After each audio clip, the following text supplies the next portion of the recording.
Welcome to Little Bit Movies Podcast, where two movie-obsessed parents make their 10-year-old watch movies she'd never watch otherwise.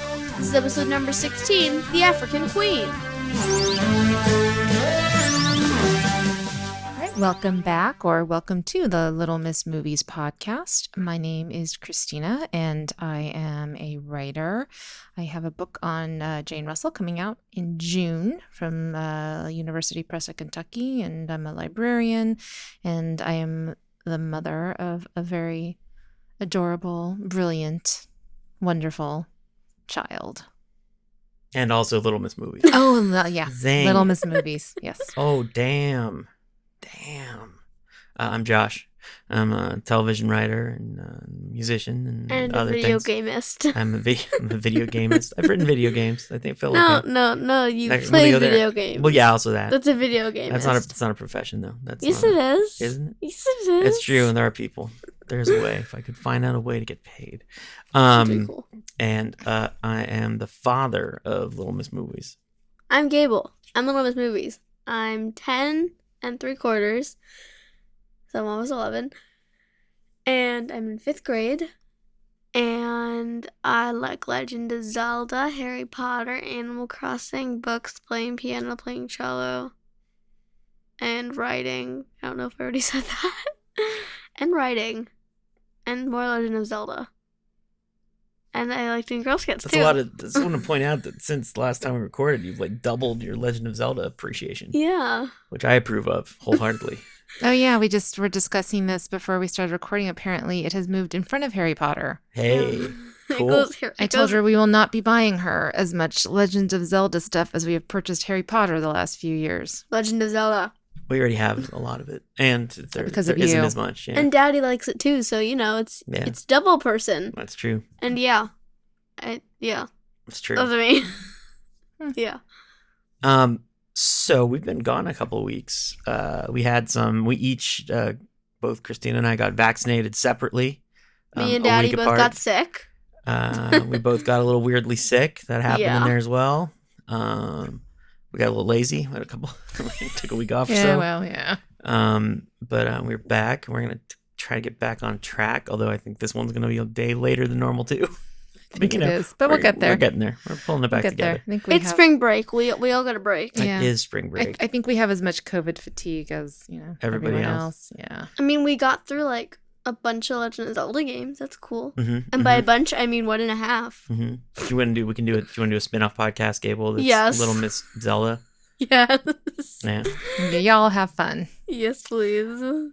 So, this week's is one of Christina's picks. So I leave it to you. It is.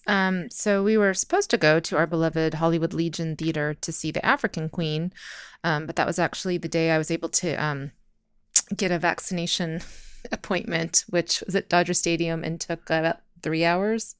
So you didn't want to sit in the car any longer. Yeah, we had already sat in the car for 3 hours, and and I wasn't feeling great. So we weren't. And it took 5 hours.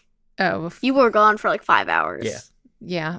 We were in the car for a very long time, so we just weren't up to another 3 hours in the car. So we didn't see it at the Hollywood Legion. But we watched it at home. We watched it at home because we own it, because The African Queen is a fantastic movie. We still made popcorn and stuff. We did still make popcorn and stuff. And it's like, we have all the stuff and stuff. We have all the stuff and stuff. We have a bunch of stuff, so it's like awesome. It's like it's our home theater. Yeah. It's our home theater. It's actually like a movie theater. Yeah, the main difference being... we watched it over 2 parts. Yeah, we did watch it over 2 parts. That's the advantage of the Hollywood Legion is that it forces Gable to sit through an entire movie all in one sitting, which we didn't do with The African Queen, but that's okay. Right? Yeah. Sure. Okay. Wait. Okay. So, it is good. That was good. That was good. I like watching it in 2 parts. Yeah, I don't. I love watching stuff in 2 parts. So this was not your first. This is not your first Humphrey Bogart movie. And this is your first Kate Hepburn movie, I would think. No, Mommy showed me one before, and I was like, Katharine Hepburn? Yeah, I was like, wait, is she related to Audrey Hepburn? And you're like, no. I don't think we've ever watched a Katharine Hepburn movie. Mm-mm. I mean, I think we actually watched The African Queen with her when she was younger. I just don't think she remembers seeing it. No, I think this was your introduction to Katharine Hepburn. Okay. Yeah. I'll trust you. Thank you. So how did it do for you? I liked it. I thought because it was really exciting with lots of twists and turns, and it also had Katharine Hepburn, which is awesome because she's awesome. She was a good actor. She was a good second lead. I thought it was just a really exciting movie with a lot of cool stuff in it. What did it remind you of while we were watching it? There was something that we've done multiple times that it reminded you of. The Jungle Cruise at Disneyland. Jungle Cruise in Disneyland. The thing that I find, I was talking to somebody about this, that how crazy it is that they're making a movie of the Jungle Cruise. So they're making a movie of the Jungle Cruise. Disney is making a Jungle Cruise movie. Oh, Disney is making a Jungle Cruise. I'm like, movie. African Queen predates Disneyland. Right. Okay. So they're making the Jungle Cruise movie, but the Jungle Cruise is really just supposed to be sort of like a kid-friendly version of the African Queen. Mm-hmm.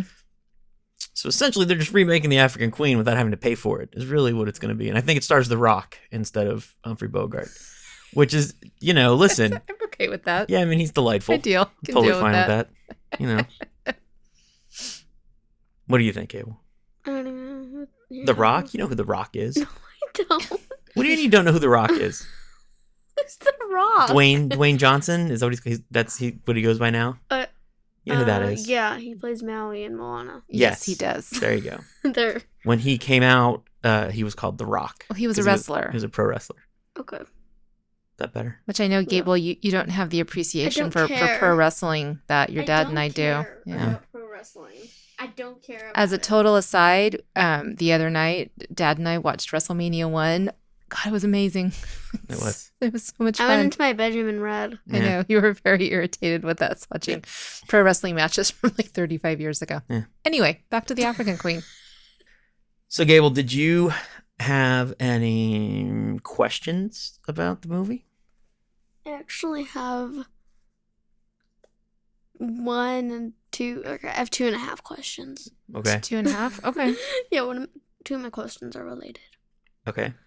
Okay, so the first one is about like a film documentary that we watched about it. Oh, because we did watch the doc. Yeah, there's like a 2 hour. Was it an hour? It was like 2 hours long. It was an hour. Hour. The thing was long. So it was a documentary that was on the Blu-ray disc. Yeah. So we did watch that. Okay. And what was your question about that? And my question was, how did they film the entire thing without showing like their filming raft thing that they had to film everything? Like, how did they do that?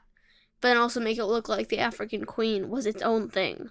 Like, I know they kind of explained it in the movie, but it didn't really make sense.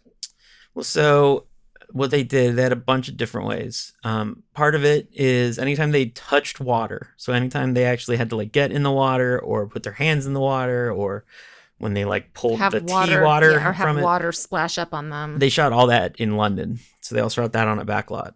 So that's all fake, right? So they shot that the way everything is shot, right? Like it's essentially it's just half a boat and you're only seeing the parts that they're showing you. Yeah. So remember I worked on that TV show that had an airplane in it? Did you come see that in New York? Did you see our airplane set? No. Oh, you saw the what's it called? You saw the snow set, I think we did. No, I saw the court. You saw the courtroom. I saw the courtroom. In any event, like so they only have the parts that you need to see, and it moves around, and you have all these separate pieces of the set that you move, of the boat that you move around. So that's how they did some of it.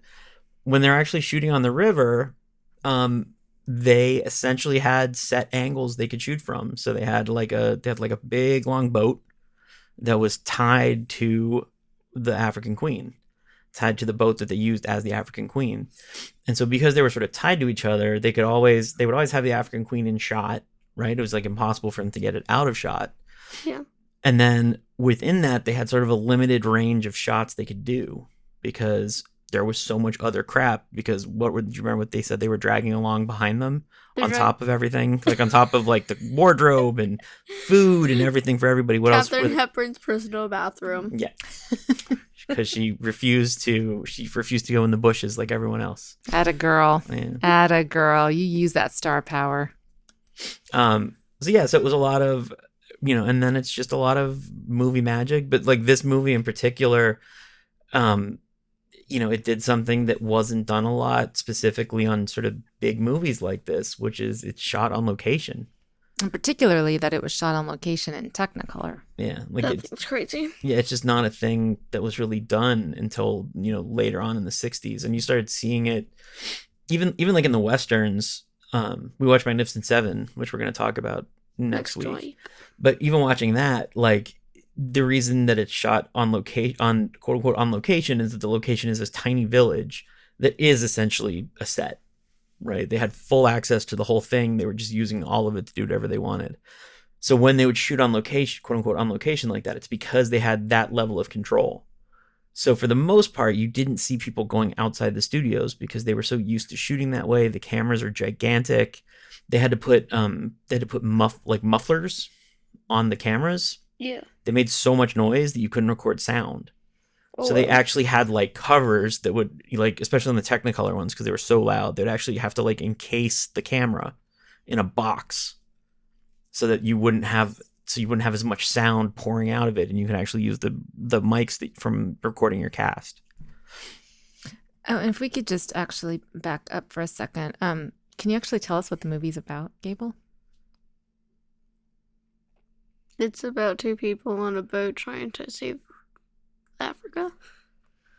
Is that what it is about? I didn't really understand the very beginning. You didn't understand what was going on in the beginning? I literally remember it. Do you remember like when it's taking place? No.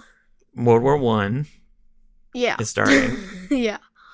And so she and her brother are missionaries. Yeah. Right? And they're living in an African village, and they're teaching them about Jesus and God and all that stuff. And do you remember what Bogart does for a living? He's a boat person. Yeah, he's like a delivery guy, sort of jack of all trades. So he delivers things, he goes back and forth, and he drops off whatever needs dropped off and brings in whatever needs brung in. He brings food, he takes the mail, he does everything you could possibly need him to do. Using the African Queen, right? Boat. Yeah. And so then when the Germans show up, and this is World War I, so they're not Nazis yet, they're just Germans. They're pre-Nazi Germans. Yes, this is the Ottoman Empire War. They were Germanic, the Germanic soldiers. Yeah.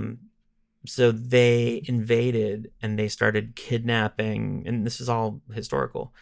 One of the things they did to take over, especially in countries, in Africa, is they started actually kidnapping villagers, all the able-bodied men, and essentially giving them a choice between being executed or joining the army. And so you had all these guys who were conscripted into the military. So the Germans invade, and they take everyone they can take, and they kill everyone who they can't, and they raid the town, they take everyone away, and they burn everything to the ground. And so she's sort of left alone with no option when Bogart comes back, and he offers her a way out. And so she goes with him, right? Yeah, and they're sailing. And because he's somebody who kind of, has he kind of knows what's going on. He knows that there's really no way out for them, because kind of like their main passageway at the end of the river is this lake, but there's a giant German vessel. And so, he's like, all we can do is like kind of pull over and hide and just wait for this to end. And what does she decide that they should do? They should torpedo the giant thing. And how are just two people going to torpedo a giant German military vessel? By torpedoing their boat. Torpedoing. So he just has like a random assortment of stuff on the boat. He's blasting jelly, which apparently is a thing. Mm-hmm. And he has oxygen tanks, and so they make torpedoes out of that. So she decides that they are going to turn the African Queen into a torpedo, and that's how they are going to serve their country, because Britain is at war with Germany, so that's how they are going to serve. And then Britain. We're not going to give away the ending. No, we're not going to do that. But it's just funny because he's so she's so forceful, and he's so he's just like, no. Doesn't want to defy this proper Christian woman, that he doesn't really, argue with her that much. He has a very hard time saying no to her. And I think that, Katharine Hepburn, her performance and just the way she carries herself, you buy it. you buy that he has a really hard time saying no to this woman who he's kind of trapped on a boat with, right? Yeah. So. And I also, I thought that the actors did, like, they were so brave to do those scenes on the rapids. Wait, were those models? So. What were those models? So they have like the long shots where you can see the boat. That's a miniature boat. So that's just a miniature. That's not actually them, but there's a lot of close-ups. And so the close-ups, that's going to be, like Dad said, like in the studio. But, they are there getting rocked around and getting like water thrown on them. And also the stunt doubles, because I know there's Yeah. like the scene with the leeches. The guys have the leech on him. Oh, the close-up of the leech. Yeah. So there are stunt doubles. But yeah, I mean, that was a lot to go on location and to not have, the comforts of electricity and plumbing, which is why Katharine Hepburn wanted her own private loo. Yeah, I mean, that was an environment that I'm sure most of the people involved on the movie set were not accustomed to. Well, even when you do on location now, not being in the middle of nowhere, it sucks. Like when you're just, in like the middle of the city, but not on a stage, it's miserable because there's traffic and you have to figure out where to put the caterers and you have to figure out like where where people can use the bathrooms and how are you going to what are you going to do if it gets cold? What are you going to do if it's too hot? Like, what do you do if it rains? All that stuff makes just like shooting outside a huge pain. But they didn't even know how to do it, period. Like, they had no idea what they were doing. And they had to plan not just for another continent, but they actually had to plan for a place they couldn't even get to. Because they said, remember, they had a location, and then John Huston, the director, didn't like it. And so instead, he went off flying until he found a place he liked, and they ended up going to it, and it was hundreds of miles from anywhere. And so they had to, caravan all their stuff out to the middle of the jungle to shoot there because that's where he liked how it looked. That's crazy. That's great. And then to add to it, which is I think Dad's favorite story about the making of this movie. Did you want to tell your favorite story, Josh? Well, yeah, so they were all, essentially there was nothing to drink, right? They'd run out of a water supply, so they were just using the water that was available to them. And so everybody got dysentery except for John Huston, the director, and Humphrey Bogart, because they didn't drink water because they were alcoholics. So instead, they just drank liquor all the time. And Katharine Hepburn looked down her nose at the two of them because they were drunks, and she thought it was disgusting that all they ever did was drink. But she got dysentery so bad that as she was shooting the movie, as it was going on, she was literally throwing up in between takes. Oh, wow. And the one that they show, and they talk about it in the documentary, but if you watch the opening scene of her where she's playing the organ, you can tell that is not a well woman. Like, she's really, really just trying to hold it together. And apparently they say that there was a bucket just off next to the piano that she's throwing up into. Amazing. Yeah. Okay, so I have two questions that, like I said, they're kind of two-parted. Mm-hmm. Okay. They're not really related to this part of the movie, kind of. Okay. But okay. How did people react when the movie came out? Like, did they like it? Were they just like, this thing is terrible. It's not like anything that we ever saw before? Huge hit. This movie was a huge, huge hit, and it was who was it? Independent? Yeah, it was an independent movie. So this is during the period where there still are the major movie studios. So this is still like the studio system period where they, that era where all the major studios really controlled a lot of Hollywood. And even though you had two incredibly big stars, who were older by this time, it was an independent movie. And I think it was something that I think the studios wouldn't touch, because this movie shot in Africa. It stars, two amazing stars of Hollywood, but they're older. And so kind of even though I think Katharine Hepburn was younger than me when she made this movie, but it's who wants to watch two, quote unquote, old people falling in love and sailing on a boat in Africa? Why would you want to watch this? And it was a huge, huge hit. And does that surprise you that it was a huge hit? No. No? Yeah, and then my other question, which, I mean, kind of like what you're trying to get me to do on this podcast. What were your guys' initial reactions when you first saw the movie? This movie, I saw Both it. of you, not just mommy. When did I see it? Your grandma showed it to me. I might have been a teenager when I saw it, and I loved it. I absolutely, and I don't know if it's a movie I really, because I think, I was kind of like, why do I want to watch like two old people on a boat fall in love on a boat? I think that was my like, I don't know if I want to watch this.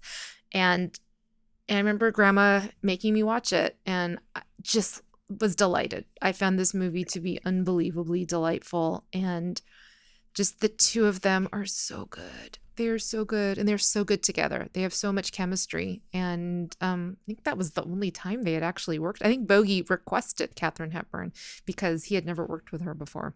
So I loved this movie from the first time I saw it, and it's one of those movies I can sit down and watch anytime. So it's like Casablanca or Gentlemen Prefer Blondes or even Citizen Kane, where I can just watch it anytime and I'm fine. I saw it in college, I think. There's a movie theater in Boston in Harvard Square, in Harvard Square, called The Brattle. And The Brattle just shows every night's a different movie. Is that the one you took me to? Mm-hmm, I think so. Yeah. And I believe they were doing a Bogart, they had like a monthly, one of the months, it was like Bogart Tuesdays. It was probably a February because it was probably for Valentine's Day when they do Casablanca every Valentine's Day. And so I saw it there and I just went because it was a Bogart movie. Like I don't think I had any preconceived notions other than it was a Bogart movie. So therefore I went. And he's so fantastic and everything. And like, I think the fact that he's, this kind of little like schlubby, ugly dude who's somehow also this sexy virile man, I think is like a very, like there's a reason that he's iconic not just to women but to men, right? The reason that why men like identify with him is because he's not handsome. He's not like a big muscly, she's like super, Superman. Like he's just sort of like he gets by entirely on charm and cunning. And this movie is very much about him not being able to do that, which I think is just such a different thing for him. Like it's something you don't get to see him do normally because he can normally sort of, smile and wink his way out of everything. And she's just not interested. She's formidable. Yeah. Yeah. He won his Academy Award for it.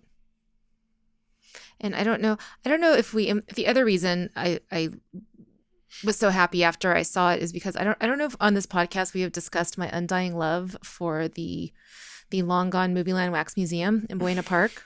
I don't think we have. We haven't discussed that? I know we've discussed that we have a giant Movieland Wax sign in our backyard. I don't know if we've discussed that we have the Movieland Wax Museum roof sign in our backyard. We have. Have we? We have. We Okay. still on the first episode. I love Movieland Wax Museum. It closed closed on October 31st, 2005. It remains my favorite place on the face of the planet. I went there when I was, I think, 4 or 5. I think I was 5 years old the first time I went, and it opened in 1962. So it was very heavily weighted towards films of like the 20s, 30s, 40s, the whole studio system era. But the representation of Bogey and Katharine Hepburn at Movieland was them on The African Queen. So this movie does remind me of my beloved Movieland Wax Museum. Gable's totally unimpressed by my love of Movieland. You've told me before. I'm so bitter. I can't share it with you, my dear. You've told me before how much you love it, and you've shown me where it was. And I'm going to continue. I'm going to continue to tell you how much. No, your sister, my sisters, your aunts loved it so much that one of them had their birthday party there. Really? Yes, I don't remember which one. I have to add. I don't remember which of the sisters opted to have their birthday party at Movieland Wax Museum, but I think they will agree that it is awesome. That's all my questions that I have. What's your next question? I just said that's all my questions I have. Oh. I thought you said you had 2 questions. Or that was your second question. That was my second question. I thought you said you had 2.5. Was that 2.5 questions? Yeah. Oh, okay. I had the one that was the raft, and then I had... I mean, the other thing about this movie that I love is it's John Huston, so this is actually your 3rd John Huston movie, whether you realize it. So the first one was Maltese Falcon, which I think we've talked about and you don't remember, right? And you were very confused by it. You're very confused by it. Oh my God, you had to pause every 5 seconds. I guess And we're then- not going to show her the big Wasn't sleep. fun. And then the second one you saw with my parents, actually, which was The Treasure of Sierra Madre. I've seen it Do you remember that? Yeah. Do you remember seeing it with my parents? Yeah, I remember we went to the theater. Mm-hmm. You And loved they it. were just like, it's too close, so they were in the back row. Yeah, they're ridiculous. My parents. Oh, they wouldn't sit in the front No. row? No. Oh, I think I stayed home to get ready for your birthday party. So Yeah. I didn't go to that. But whose Um, birthday party? Mine. Yes. Oh, okay. But do you remember that movie? Mm-hmm. Can you feel the sort of like connection between the two? Yeah. Yeah, definitely. Like in what way, Definitely. do you think? They're both like very adventurous. Is that the right word? Yeah, they're both like very character driven action movies. Like action adventure movies. And I think nobody made movies like that but him until the 60s. You know, like Frankenheimer would start making movies like that. But like, I don't know that anyone else really, nobody, like up till the 60s, I don't know that there was anybody making movies that were sort of what would now, like you can watch Sierra Madre and African Queen and like they read as modern action movies. I don't know. Have you seen Gunga Din? It doesn't read like a modern action movie. What? No, not really. Magnificent Seven does. Magnificent Seven's 1960. And that's Sturgis. Like the John Sturgis movies. I saw Gunga Din. I don't know. It's been a while. Oh, I think I think it's also close to 60 though, isn't it? No, it's the 30s. Really? Yeah. I'm gonna look that one up. But I don't know. I think Gunga Din's still very modern and adventure-y and character driven. It's 39. But like the way John Huston uses his camera, the way he sort of like lets the action sort of dictate how the pacing of the movie. Because I think you also see a lot of the movies, like as we've watched, the 30s and 40s movies, they've been, one of the main things about them is because of how big the cameras were and because of the sound problems and all that stuff, they tended to be very static. There wasn't a lot of movement in them. And I think what Huston really mastered and what you see is what your first question was, which is how he managed to make the movies feel dynamic and have tons of motion in them while still sort of like wrestling with the technology to make it all work. No, but I do like that because I think even to this day you don't often see roles for older actors like this. Except for Bruce Willis, who's just still in action movies. He's falling to pieces. Is he still a romantic lead? No, I don't think he ever just was, makes really. weird cameos in action movies now, doesn't he? He just gets paid. Who? Guy from Die Hard. Oh, okay. Yeah. But no, yeah, that's like one of the things. Although I don't know. I mean, now that I am older than, like I said, older than probably Katharine Hepburn's character, they don't seem that old. But no, I think it's not, and it shows that you can make movies like that, and there is an audience for that, and it still doesn't happen all that often, which I think is unfortunate. But again, just tour de force. Mama, you performances should by go both of and them. talk to the people who made the movie. Talk to the studio. You should go and talk to movie studios and tell them they need to do that. Oh, I need to tell the studios to make movies like that now? Yeah. I don't think they'll listen to me. Why? I don't even know if I'm the target audience of movie studios nowadays. I think I'm too old. What, am I the target audience? I don't know who is the target audience for movie studios nowadays. Me for another couple of years, and then I'm out of there and too. then it's out. Yeah. What about Men me? 18 to 49. They don't. The thing is, they don't have to care about you. To clarify, I'm not older than 49. No, I didn't say females. I said males. males. Okay. Yeah. So are females not the target audience at all? No. No. Okay.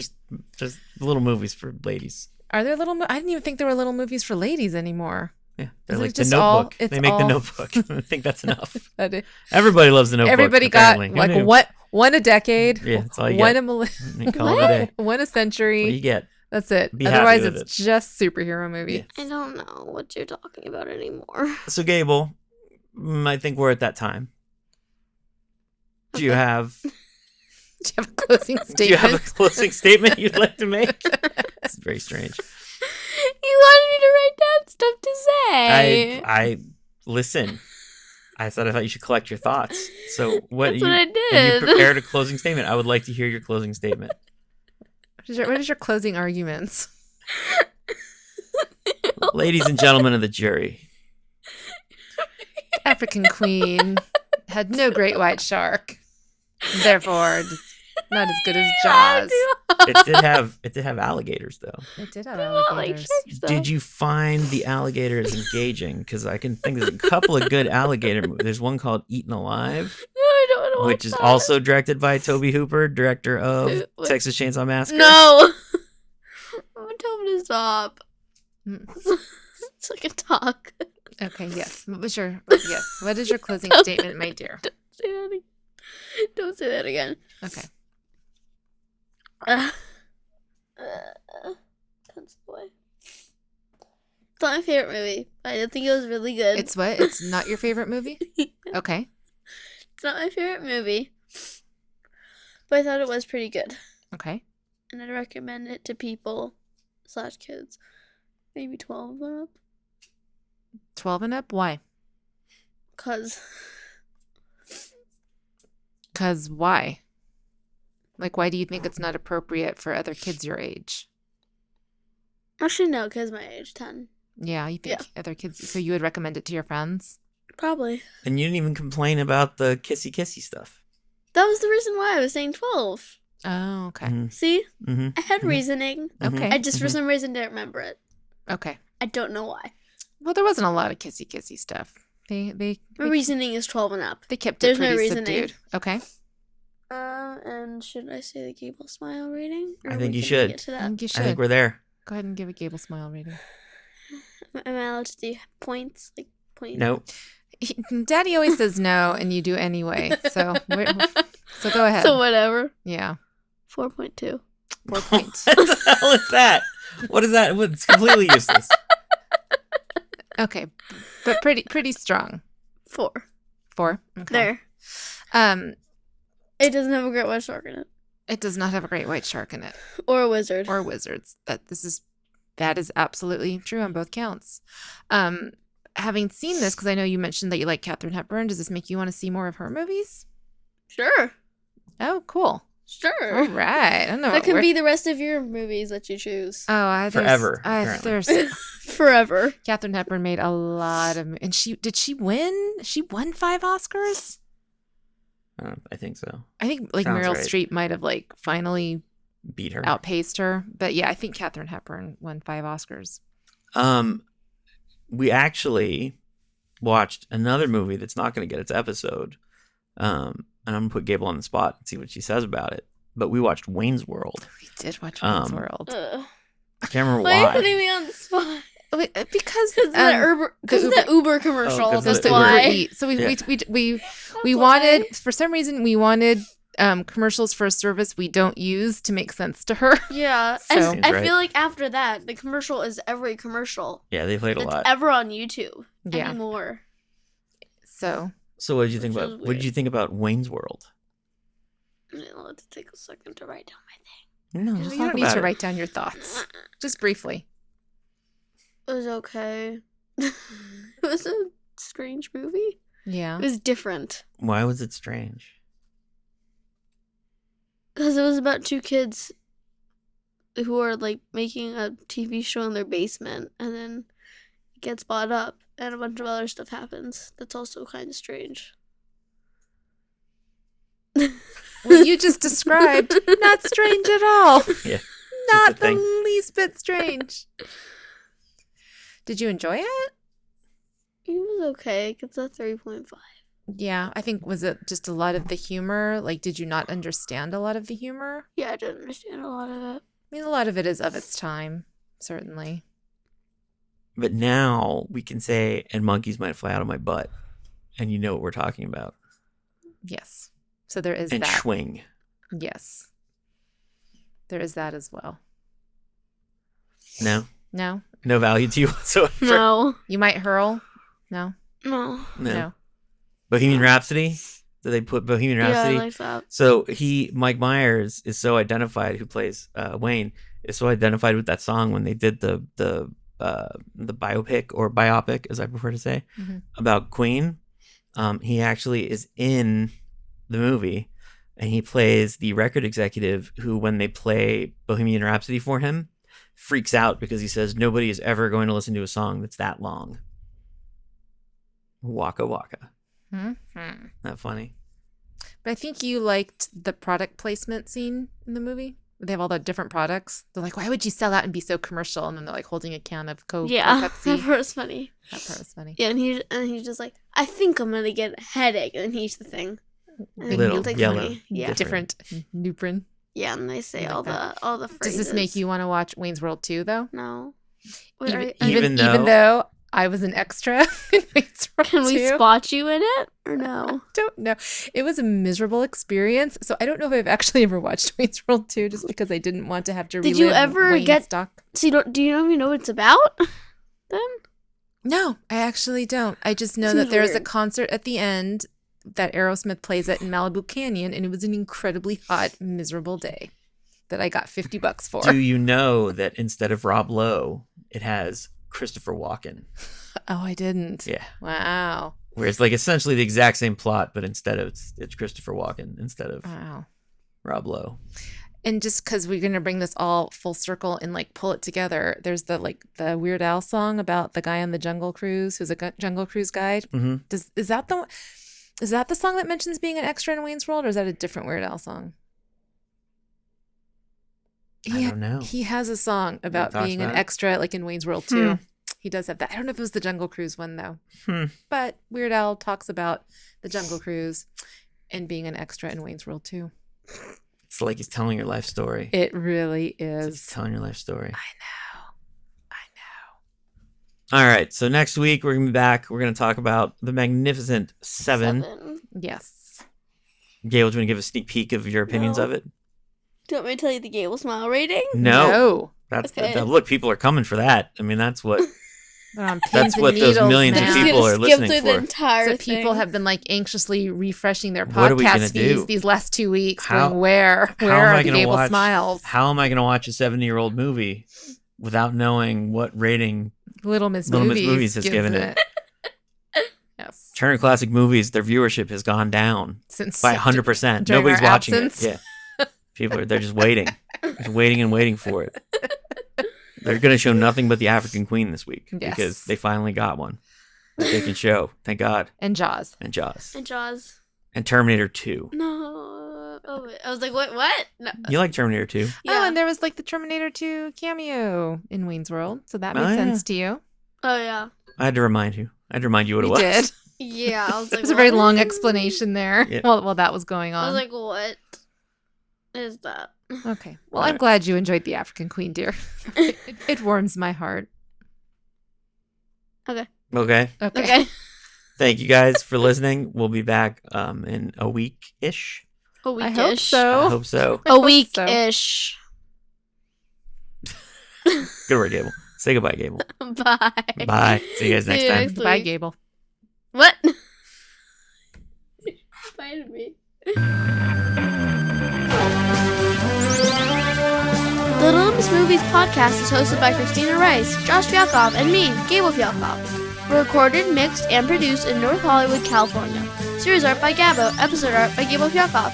Theme song by Gibby and the V's. All content copyright 2021 Valoria Shines Inc. Visit us online for more at littlemissmovies.com. Ow! Is that good?